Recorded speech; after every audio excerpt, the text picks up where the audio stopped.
Assalamualaikum warahmatullahi wabarakatuh. Allahu akbar walillahil hamd. Padahal kita lupa sesungguhnya mengapa diistilahkan dengan para ahli tasawuf hamba yang hina. Kalau hamba tidak pernah mulia, kalau hamba pasti hina. Allah lah yang mulia. Hina itu lawannya mulia. Hina itu bertanding dengan mulia. Hina itu berpasangan dengan mulia. Di mana tempat hina itu? Darah yang masih penuh dengan riba, hutang piutang.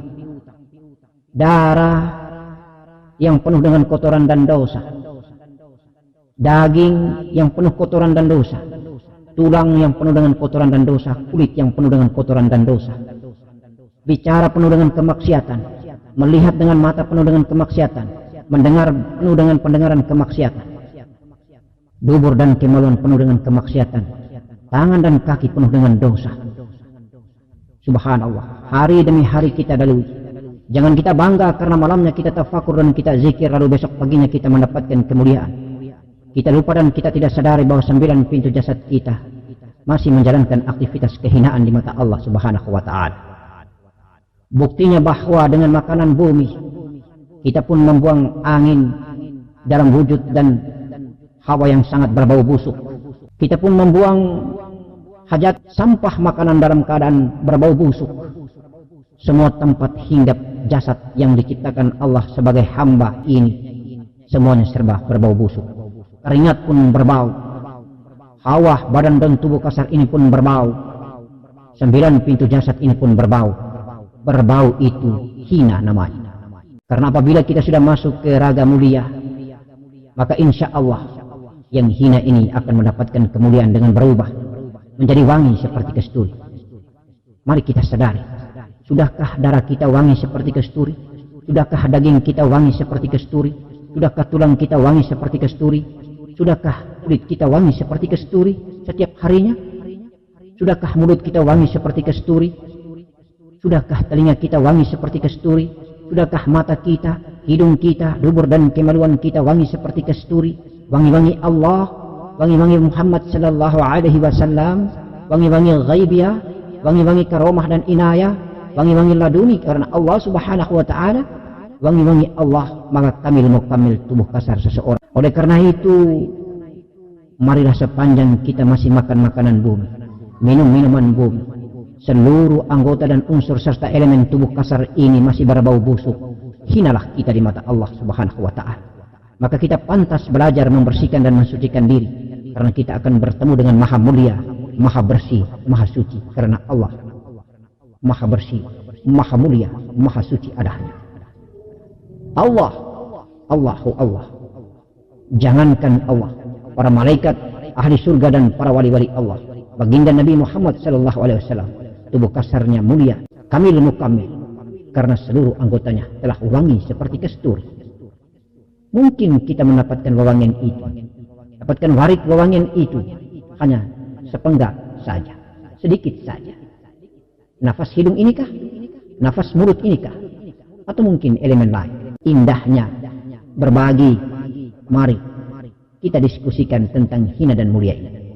Semulia-mulia, sesuci-suci dan sebersihnya jiwamu, apa artinya kalau menghinggapi dan berada di dalam wadah raga dan jasadmu yang kotor? Lama-lama anggan dia menghinggap, kemudian dia akan kembali pulang ke negeri Allah secepatnya. Bagaimana mungkin kita mengharapkan jasad daripada setetes mani ini hadir di muka bumi menjadi seorang kekasih Allah, menjadi seorang ulama, menjadi seorang muballagh, menjadi seorang yang soleh dan soleha. Subhanallah. Harapan itu akan sirna. Oleh karena itu maka di dalam pelajaran ini membutuhkan ibadah batin yang bersih dan suci. Jangan sampai kita berlaku, berjubah, berserban, bermukenah di atas sajadah seperti orang saleh dan saleha, tetapi justru di atas ranjang. Ketika kita menanamkan bibit mulia, laqad halaknal insana fi ahsani taqwim, dari setetes mani ke dalam rahim istri kita, dalam keadaan perbuatan kita seperti binatang. Mengapa? Karena kita bertemu antara alif dan ba dalam titipan hawa nafsu dan syahwat bumi yang sangat dahsyat. Lalu kita lupa perbuatan kita pada saat itu disaksikan oleh Allah Subhanahu wa ta'ala. Lalu kita lupa mengingat menyebut nama Allah dalam kenikmatan Allah Subhanahu wa taala. La ilaha illallah Muhammadur Rasulullah. Oleh karena itu, jangan sampai kita belajar terbang terlalu tinggi, tetapi kita lupa dasar untuk kita melakukan tindakan penerbangan itu. Take off, landasan itu penting, karena landasan itulah menentukan segalanya. Syariat menentukan mi'rajnya baginda Nabi Muhammad sallallahu alaihi wasallam. Akhlakul karimah, adab dimanapun kita berada, adalah merupakan titian dan tumpuan penerbangan kita menuju Allah dalam kemuliaan ataupun kehinaan. Inginkah kita jasad ini hancur dimakan tanah walaupun jiwa kita mulia? Tidak. Kita belajar di BMD ini, kita menginginkan kemuliaan itu datang bersama dan menyatu. Jasad pun dimuliakan Allah, jiwa pun dimuliakan Allah, karena Nur Muhammad telah menyatu. Nur Muhammad telah memeluk. Nur Muhammad telah meliputi dan mencintai jiwa dan raga sekalian. Insya Allah, mudah-mudahan kita diberangkatkan menuju Allah dalam sakaratul maut, kenikmatan mandi. Kita datang dari kedua orang tua memberikan kita kenikmatan mandi, maka kita pulang dalam kenikmatan mandi. Jasad tiada, yang ada hanyalah setetes mandi di atas kain kafan. Allahu akbar walillahil hamd. Tempat keluar masuknya perbuatan dosa, itulah yang harus kita jaga. 9 pintu atau pintu 9 itu merupakan lambang nyata, perbuatan nyata daripada jumlah rokaat solat atau jumlah waktu daripada solat 5 waktu kita. Apabila kita solat maghrib 3 rakaat ini di atas sajadah dengan sempurna, tapi keluar dari sajadah kita masih berbicara yang berdosa, kita menghirup napas di 2 lubang hidung ini masih berdosa, haram, napas-napas haram yang kita amalkan, maka sembahyang maghrib kita menjadi batal. Begitupun sembahyang isya, solat isya itu ada di mana di diri kita? Ada 2 pandangan mata dan 2 pendengaran telinga. Apabila kita melaksanakan solat isya di atas sajadah dengan baik, kita berikrar dengan rapi, berjanji dengan Allah, inna salati wa nusuki wa mahyaya wa mamati lillahi rabbil alamin la syarika lahu bidzalika umirtu wa ana awwalul muslimun. Salatku, ibadahku, hidupku dan matiku hanya untukmu ya Allah, dan aku tidak pernah mensekutukan engkau.